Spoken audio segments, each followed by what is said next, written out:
So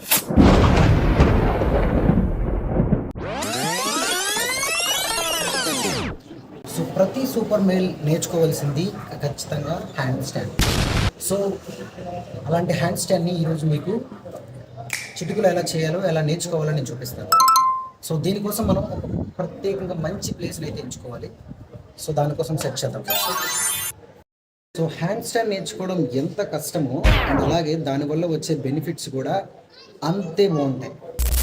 body కంప్లీట్గా స్టిఫ్గా ఉంటుంది అండ్ అలాగే ఫుల్ యాక్టివ్గా ఉంటాము. మజిల్స్ అన్నీ కూడా చాలా స్ట్రాంగ్గా తయారవుతాయి. కానీ నేర్చుకునే వేలో ఇది కొంచెం కాంప్లికేటెడ్గా ఉంటుంది. అంటే ఎక్కువ వర్కౌట్ చేయాలి, ఎక్కువ ప్రాక్టీస్ చేయాలి. కానీ నాకైతే లిటరలీ 3 months పట్టింది. సో మీకు కూడా డెఫినెట్లీగా ఒక 3 monthsలో ఈజీగా అయిపోతుంది. నేను ఏంటంటే సింపుల్గా ఒక 3 వేరియేషన్స్ అయితే చెప్తాను అండ్ అలాగే చేసి చూపిస్తాను. అండ్ ఆ వేరియేషన్స్ కానీ జస్ట్ ప్రాక్టీస్ చేయగలిగితే అది చాలా easy.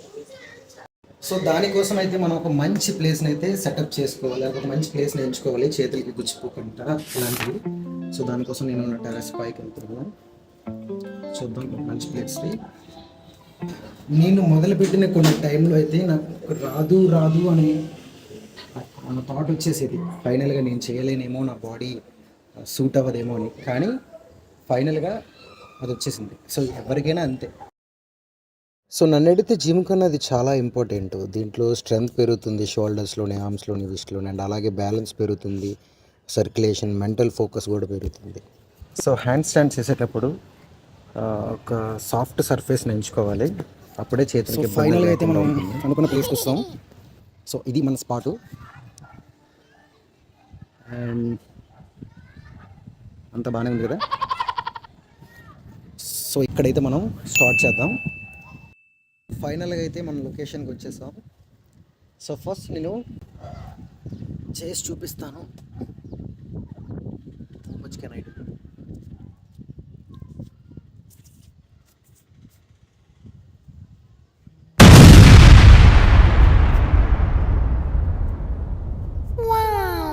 So mostly hand stand అనేది హ్యాండ్స్ మీద డిపెండ్ అయి ఉంటుంది అండ్ అలాగే బ్యాలెన్స్ కూడా హ్యాండ్లోనే ఉంటుంది.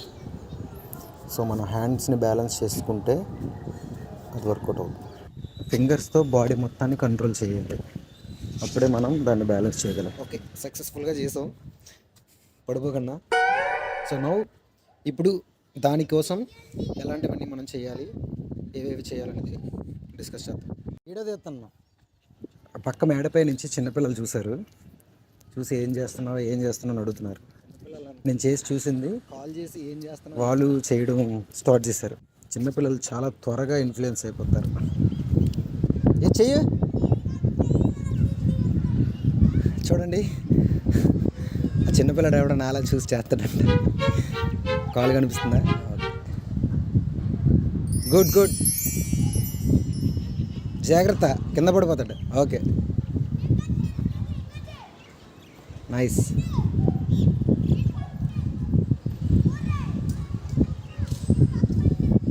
చాలు ఇంకా.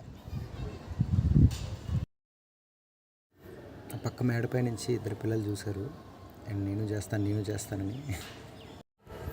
వీళ్ళ డెడికేషన్ చూస్తే నాకు కాంపిటీషన్ ఇచ్చేటట్టే ఉన్నారు. నీకెప్పుడు ఎన్ని రోజులు పట్టిందని అడిగితే ఒక 3 months కన్సిస్టెన్సీగా ప్రాక్టీస్ చేశాను. అంటే మోస్ట్లీ ఈవినింగ్స్. యూట్యూబ్ వీడియోస్ చూస్తే మనకి చాలానే వర్కౌట్స్ దొరుకుతాయి.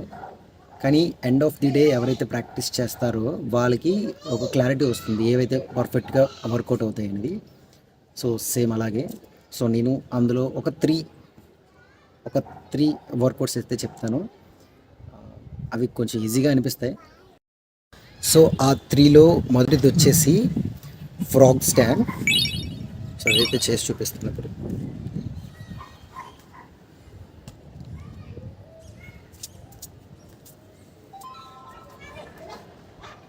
సో ఇలా ఫ్రాక్.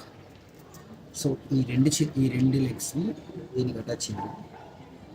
ఫస్ట్ ఆ 2 elbowsకి ఆ లెగ్స్ని అటాచ్ చేస్తే అది స్టాండ్ చేయడానికి ఈజీగా ఉంటుంది.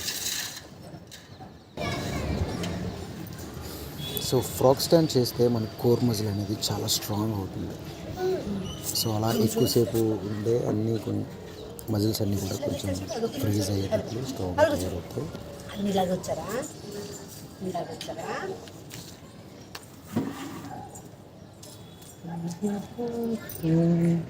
ఆ పిల్లలు వర్కౌట్ స్టార్ట్ చేస్తారు కంప్లీట్గా హ్యాండ్ స్టాండ్ కోసం ఎక్సైజ్తో మొదలు పెడుతున్నారు. సో ఆ ఫ్రాగ్ వర్కౌట్ని మనం 1 మినిట్ నాన్ స్టాప్గా చేయగలిగితే దాంట్లో కంప్లీట్గా గ్రిప్ వచ్చినట్టే. సో నెక్స్ట్ వచ్చేసి వాల్ స్టాండ్. అది ఈ వాల్ స్టాండ్లో మనకి అన్నీ కవర్ అయిపోతాయి. ఫర్ ఎగ్జాంపుల్ హ్యాండ్ స్టాండ్ నేర్చుకోవడానికి వాళ్ళు కొన్ని ఎక్సర్సైజెస్ చెప్తారు. అంటే షోల్డర్ని డెవలప్ చేయమని, అండ్ అలాగే బ్యాక్ని కొంచెం డెవలప్ చేయమని డిఫరెంట్గా చెప్తుంటారు. సో ఈ వాల్ స్టాండ్లో కొన్ని టైప్ ఆఫ్ ఎక్సర్సైజెస్ ఉంటుంది. సో అది కానీ చేయగలిగితే అది కంప్లీట్గా అన్నిటికీ వర్కౌట్ అయిపోతుంది అని నా ఒపీనియన్ అండ్ నా ఎక్స్పీరియన్స్. సో మనం వాల్ స్టాండ్ అయితే ఒకసారి చూద్దాం. మంచి వాల్ కోసం వెతుకుతూ ఉంటే ఒక చిన్న పాప నేను చేస్తున్నట్టు చేస్తూ ఒక వాల్ దగ్గర ప్రాక్టీస్ చేస్తుంది. సో తను చూపించింది వాల్, చూస్తున్నారుగా ఎలా చేస్తుందో. గ్రేట్ కదా. సో ఇంతకన్నా మంచి ప్లేస్ అయితే దొరకదు. పాపకు థ్యాంక్స్ చెప్పుకోవాలి. అండ్ సో ఇప్పుడు మన హ్యాండ్ స్టాండ్.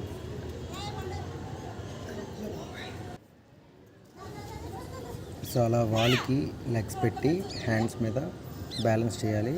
ఇది ఎక్కువ కంటిన్యూస్గా చేస్తే మనకి స్ట్రెంగ్త్ వస్తుంది. అండ్ అలాగే ఈ వర్కౌట్ షోల్డర్ డెవలప్ అవుతాయి.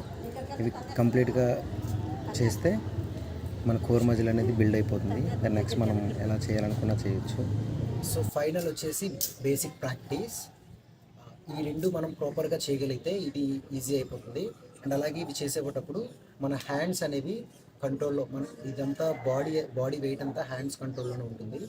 సో మన హ్యాండ్స్ని ఎంత బాగా కంట్రోల్ చేయగలిగితే బాడీ అంత కంట్రోల్ అవుతుంది.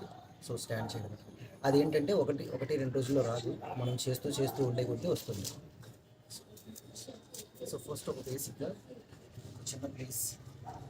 సో ఇప్పుడు ఒక మంచి క్యాలిక్యులేషన్తో చేతులు పక్కన పెట్టుకొని లెగ్తో పుష్ చేయాలి. అలా పుష్ చేస్తే మనకి ఆ బ్యాలెన్స్ వస్తుంది. అలా మినిమం ఒక 10 టైమ్స్ లాగా చేస్తూ ఉంటే నీకు ఒక ఆ ఎబిలిటీ వస్తుంది అంటే స్టాండ్ చేయడానికి. ఇలా